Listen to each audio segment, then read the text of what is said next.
انسانوں کے نام افزار ریحان۔ غزہ میں امن و سلامتی کا فوری تقاضا۔ ہماری پاکستان جیسی تھرڈ ورلڈ سوسائٹی میں ایک جینون تھنکر یا رائٹر پر دباؤ محض آمرانہ ذہنیت کی حکومتوں کا ہی نہیں ہوتا، بلکہ سماج کے استبدادی طبقات، بالخصوص متشدد مذہبیت کا جبر بارہا ظالم حکومتوں سے بھی بدتر رہا ہے۔ اس ملک کے بد نصیب تزادستان کی بدقسمتی ہے کہ یہاں ایسے جتنے بھی جنونی جتھے ماض وجود میں آئے، ان کی آبیاری ہی نہیں، رکھوالی اور سرپرستی بھی قریباً 100% ہمارا طاقتور منظم ادارہ کرتا رہا ہے۔ ایسے ہی جیسے ایران میں اس نوع کے جنونی طبقے کی مائی باپ ولایت فقیہ ہے۔ حقیقتاً ایران ہی نہیں، یہ ولایت فقیہ کی اپروچ تقریباً ہر مسلم سوسائٹی میں پائی جاتی ہے، کہیں باضابطہ آئینی طور پر اور کہیں غیر تحریری نمونوں کی صورت میں۔ ہمارے جیسے ہائبرڈ سسٹم والے ممالک میں جہاں کی غیر تحریری ولایت فقیہ کے ایرانیوں جیسے ظاہری ضوابط تو نہیں ہیں، البتہ ہماری مقتدرہ خالصتاً اپنے مفاداتی ایجنڈے پر چلتی ہے، اس لیے اس میں یہ گنجائش موجود رہتی ہے کہ کب 90 کے زاویے پر پینترا بدلنا ہے۔ یوں وہ کچھ شرمندگی محسوس کیے بغیر اس نوع کے پینترے بدلنے کے لیے آمادہ و تیار ہو جاتی ہے۔ اب مسئلہ عوامی سطح پر مسلط کی گئی رائے عامہ کا بنتا ہے۔ مثال کے طور پر آپ نے اپنی رائے عامہ فلی و کلی طور پر امریکہ، انڈیا یا اسرائیل سے شدید منافرت کی بنیاد پر استوار کر رکھی ہے، لیکن آپ اپنا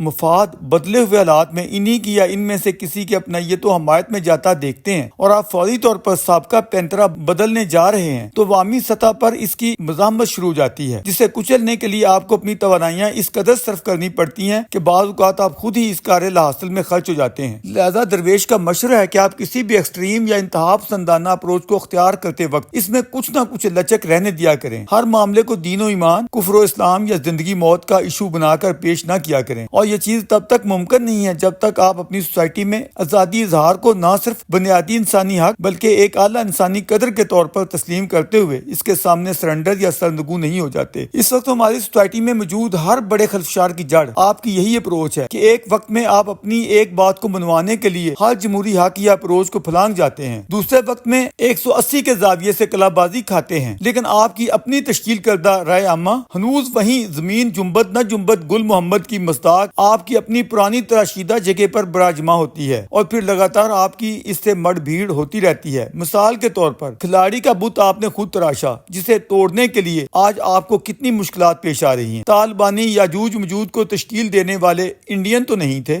حضور خود آپ تھے۔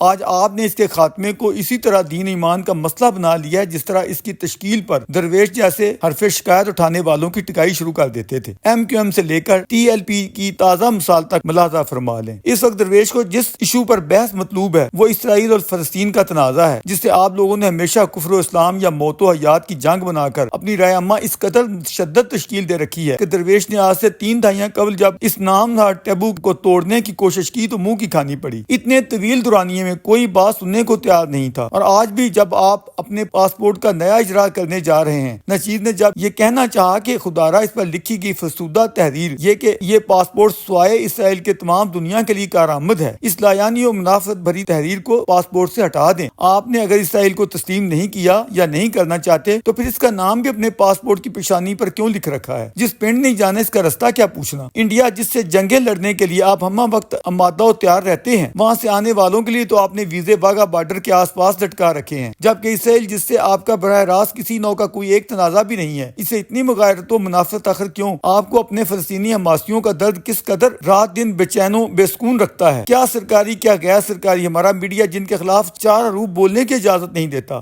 مگر ایک وقت وہ بھی آیا جب آپ کا قومی مفاد شاہ حسین ابن طلال کے حق میں اس قدر گرمجوش ہوا کہ آپ نے جارڈن میں موجود ان باغی فلسطینیوں یا فلسطینی فدائین کا توڑا بورا بنا دیا، یوں کہ اسرائیلی ہی نہیں آپ کے شاعر مشرق کے الفاظ میں دنیا بھر کے اس پر شرمائے یہود۔ ان ہلاک شدگان متشدد فلسطینیوں کی تعداد 5 سے 25 ہزار تک بیان کی جاتی ہے۔ درویش آج بھی آپ کے اس جرأت مندانہ اقدام کی پوری تحسین کرتے ہوئے اسے جسٹیفائی کرتا ہے کہ آپ نے اس نازک موقع پر جو جاندار آپریشن کیا وہ ہر حوالے سے درست اور بر وقت تھا، کیونکہ آپ نے فلسطینیوں میں موجود دہشت گردوں کا قلع کما کیا تھا۔ بصورت دیگر وہ ہاشمی مملکت جارڈن میں شاہ حسین کا تختہ الٹتے تو اس سے بھی زیادہ خون خرابہ ہوتا، اور یہ وہی متشدد فلسطینی تھے جنہوں نے پوری پلاننگ کرتے ہوئے ماقبل 1951 میں موسے جارڈن یعنی شاہ حسین کے دادا حضور اور شریف مکہ کے فرزند شاہ عبداللہ اول کو عین بیت المقدس میں بے دردی سے قتل کر ڈالا تھا۔ خاندان پیغمبر کے ساتھ یہ کتنا بڑا ظلم تھا جو ان فلسطینی ٹیررسٹوں نے روا رکھا۔ اگر بریگیڈیئر ضیاء الحق نے 70 میں جارڈن جارڈن اور کنگ آف جارڈن کا دفاع نہ کیا ہوتا تو نہ صرف پہلے والی شرنگیزی کی تاریخ ایک مرتبہ پھر دہرائی جاتی بلکہ عمان میں بیروت جیسی خانہ جنگی ہوتی اور وہ کھنڈر بن کر رہ جاتا۔ پھر وقت کے ساتھ حالات نے پلٹا کھایا، عربوں نے اس قدر جنگیں لڑنے اور خون بہانے کے بعد عظیم مصری پریزیڈنٹ انور السادات کی قیادت میں یہ تسلیم کر لیا کہ موت اسرائیل نہیں، خود عربوں کی بقا بھی جنگ نہیں امن میں ہے۔ اس معصوم صدر کو اس کی بھاری قیمت اپنی جان قربان کر کے دینی پڑی، مگر اپنی قوم پر وہ یہ نیکی کر گیا کہ اس کے بعد آج تک نہ صرف مصر اور اسرائیل میں کوئی خونی جنگ نہیں ہوئی بلکہ جارڈن اور بعد خود فلسطینی گوریلا لیڈر یاسر عرفات نے بھی سادات کی راہ چنتے ہوئے اپنے عوامی عرب مفادات کا تحفظ کیا۔ البتہ یہ حقیقت ہمیں ہمیشہ پیش نظر رہنی چاہیے کہ جنونیت و خونخواری کا روگ اگر کسی قوم، گروہ یا فرد کو لگ جائے تو اس کا کیڑا دماغوں سے جلدی نہیں نکل پاتا، کیونکہ وہ جنونی طبقات کی سرشت کا حصہ بن چکا ہوتا ہے۔ عرفات نے 100 دھکے یا پیاز کھانے کے بعد جب سادات کی امن پسندی کو اپنایا تو فوری طور پر فلسطینی متشدد اذہان کا لاوا حماس کی صورت پھوٹ پڑا۔ وہ دن اور آج کا دن حماس والوں نے سوائے عام غریب فلسطینیوں کو مروانے کے کیا کوئی ایک چپا زمین حاصل کیا یا کسی نوع کا کوئی ایک مفاد عام فلسطینیوں کو دلوایا؟ البتہ بربادی اتنی کروا دی جیسے کہ اب اگر انہیں غیر مسلح نہ کیا جا سکا تو عین ممکن ہے کہ غزہ کی اس پٹی سے فلسطینی عوام ہمیشہ کے لیے محروم کر دیے جائیں۔ یہ ہیں وہ حالات جن میں ٹرمپ کا 20 نکاتی غزہ پیس پلان آیا ہے، جسے بشمول سعودی عربیہ اور ترکی مسلم ورلڈ کی قریباً تمام قیادتوں نے سوائے ایران کے قبول کیا ہے۔ ایرانیوں کی مخالفت میں بھی اب کوئی دم خم نہیں رہا۔ درویش ہمیشہ سے عرضگزار ہے کہ کسی بھی قوم کا پھیلایا ہوا گند خود اس قوم کے ہوش مند طبقات کو اپنے ہاتھوں سے صاف کرنا چاہیے، چاہے جائے کہ کوئی دوسرا کرے اور نہ ختم ہونے والے قومی تعصبات بھڑکیں۔ شرم الشیخ کے جس معاہدے پر امریکہ کے ساتھ ترکیہ، مصر اور قطر نے دستخط کیے ہیں اور پاکستانی قیادت نے بھی اس موقع پر ٹرمپ کی امن پسندی اور انسان نوازی کا قصیدہ پڑھتے ہوئے زمین و آسمان کے کلابے بجا طور پر ملا دیے ہیں، ایسے میں اخلاقی، اصولی، سیاسی، مذہبی اور عالمی ہر حوالے سے حکومت پاکستان کی یہ ذمہ داری بنتی ہے کہ وہ عالمی امن کے لیے حماس کی اس دہشت گردی کا کلا کما کرنے کے لیے جو ہزاروں فلسطینیوں کو اپنی خون خاری کی بھینٹ چڑھا چکی ہے آگے بڑھے، اپنی فورسز کے ذریعے ارض مقدس میں امن و سلامتی کے قیام میں اپنا حصہ ڈالے، بالکل اسی طرح جیسے مسلم ورلڈ کی تمام قیادتیں چاہتی ہیں۔ دنیا کی سب سے بڑی اسلامی مملکت انڈونیشیا کی قیادت اپنی 20,000 فورسز بھیجنے کا وعدہ UN میں کھڑے ہو کر اقوام عالم کے سامنے کر چکی ہے۔ ہمارے برادر اسلامی ملک آذربائیجان کے پاکستان اور اسرائیل کے ساتھ مثالی تعلقات پوری دنیا کے سامنے ہیں۔ ہم بھی اپنے ان مسلم بھائیوں کے دوش غزہ میں قیام امن کے لیے آگے بڑھیں۔ حکومت پاکستان اور اپنے طاقتوران سے استدعا ہے کہ وہ پاکستانی رائے عامہ کی بہتر تشکیل کے لیے اسے جنوبیت سے نکال کر عالمی امن و سلامتی کی طرف لانے کے لیے اپنے ذرائع ابلاغ کی مثبت رہنمائی کے اقدامات اٹھائیں۔ یہاں براجماں خونی گدوں کی فکری تطہیر کے لیے حریت فکر اور آزادی اظہار کی راہیں کشادہ فرمائیں تاکہ آپ شرم الشیخ میں اٹھائی گئی اپنی عالمی ذمہ داریاں بطریق احسن ادا کر سکیں۔